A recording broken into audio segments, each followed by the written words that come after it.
Assalamualaikum warahmatullahi wabarakatuh. Berjumpa kita sekali lagi dalam video. Untuk kali ini saya hanya menyampaikan sedikit tazkirah ya, iaitu berkaitan dengan masalah wanita, iaitu haid dalam tempoh mengerjakan haji dan umrah. Ya. Okey, saya menggunakan buku Risalah Wanita yang saya dapat semasa mengerjakan haji pada 2011. Jadi bahagian buku ini banyak membincangkan tentang permasalahan wanita.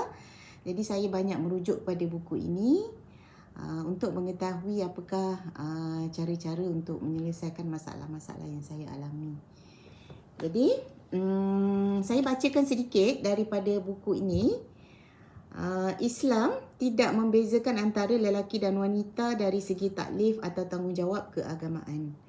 Lelaki dan wanita sama-sama dipertanggungjawabkan melaksanakan tuntutan agama dari segi tuntutan berkaitan dengan akidah, ibadah dan juga akhlak.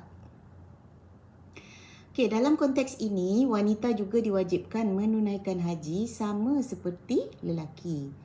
Namun terdapat beberapa persoalan khusus mengenai wanita yang tidak dialami oleh kaum lelaki, iaitu masalah haid, masalah nifas, istihadah dan juga keputihan. Okey, masalah-masalah ini jika tidak difahami dan ditangani dengan betul, boleh menjejaskan ibadah haji dan juga umrah bagi seseorang wanita. Okey, bahagian pertama saya ingin bacakan beberapa permasalahan jemaah wanita. Okey.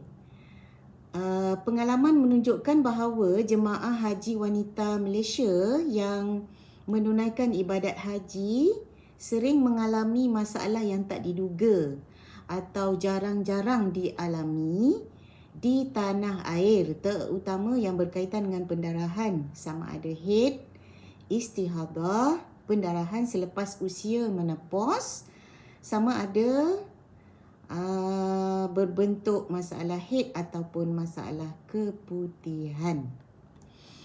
Okey, ia sering berlaku dengan tidak mengikut kebiasaan yang dialami di tanah air.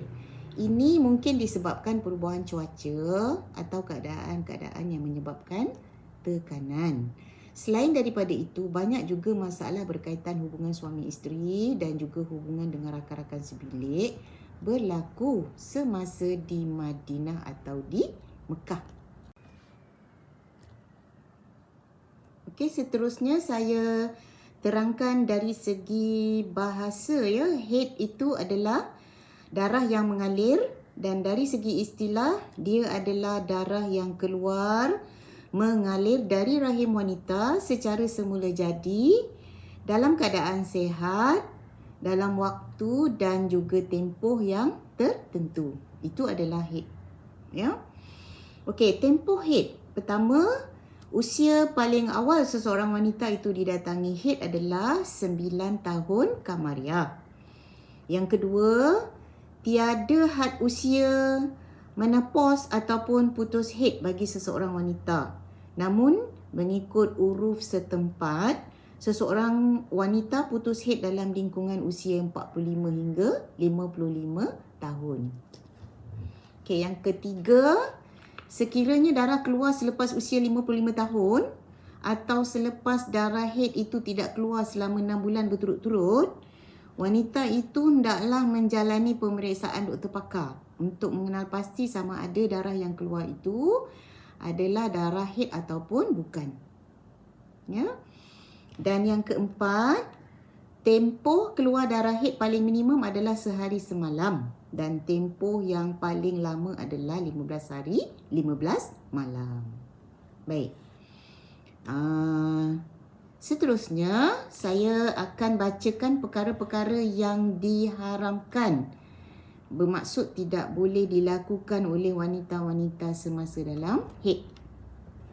Pertama, diharamkan bersuci daripada hadas besar dan hadas kecil untuk tujuan ibadat.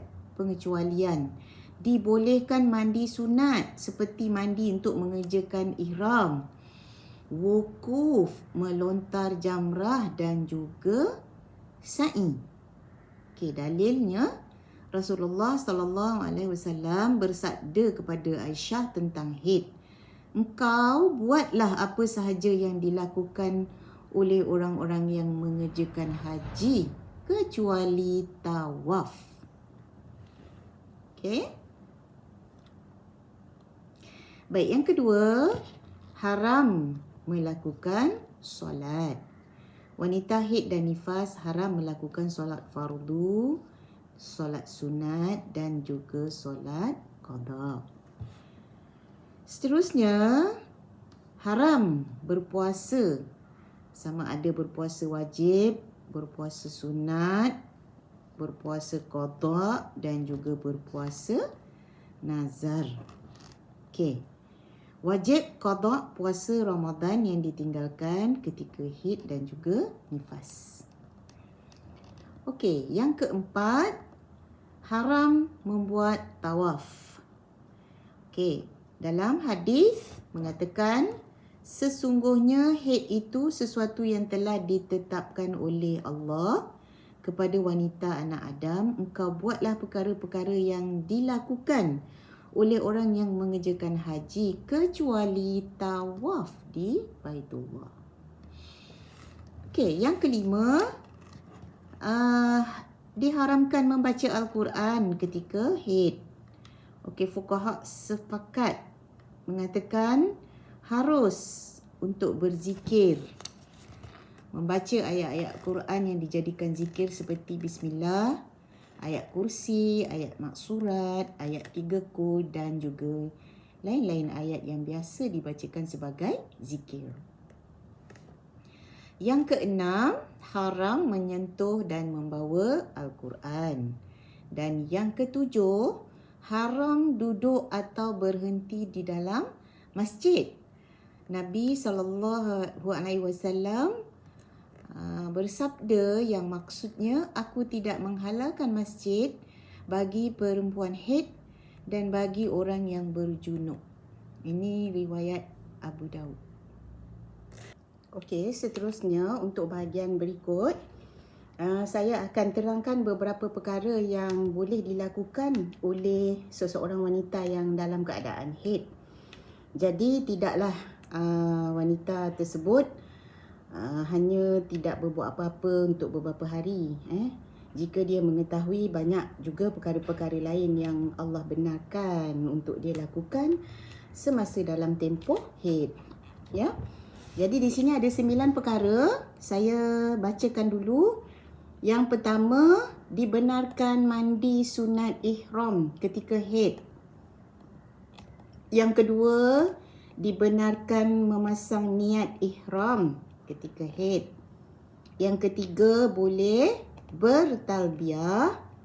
Yang keempat, boleh melakukan sa'i mengikut syarat-syarat sa'i.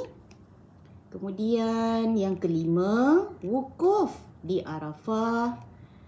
Yang keenam, wanita haid boleh mabit di Muzdalifah. Yang ketujuh, boleh melontar jamrah. Yang ke-8, boleh mabit di Mina. Dan yang ke-9, boleh menggunting rambut ketika tahallul. Jadi ke-9 perkara berikut dibenarkan bagi seseorang wanita walaupun dalam keadaan haid. Jadi usahlah wanita bersedih, banyak lagi perkara-perkara yang masih boleh dilakukan. Okey? Baik. Setakat ini dahulu yang saya dapat kongsikan untuk perkara-perkara yang berkaitan dengan haid. Namun begitu, untuk tajuk haid ini masih lagi panjang ya, banyak lagi yang perlu dipelajari. Contohnya isu-isu mengenai haid, tentang pengambilan ubat bagi tujuan menahan kedatangan haid ya. Okey, boleh juga kita mengambil tahu dari segi hukum haid datang sebelum seseorang wanita berniat ihram. Kemudian bagaimana jika haid datang selepas berniat ihram. Kemudian bagaimana jika haid datang semasa mengerjakan tawaf umrah. Dan banyak lagi tajuk-tajuk yang berkaitan dengan haid yang boleh kita pelajari dengan cara membaca bahan-bahan yang dibekalkan oleh pihak-pihak mutawif ataupun pihak-pihak yang menguruskan umrah dan haji. Jadi saya harap dengan sedikit perkongsian ini dapat manfaat untuk kita bersama. Assalamualaikum warahmatullahi wabarakatuh.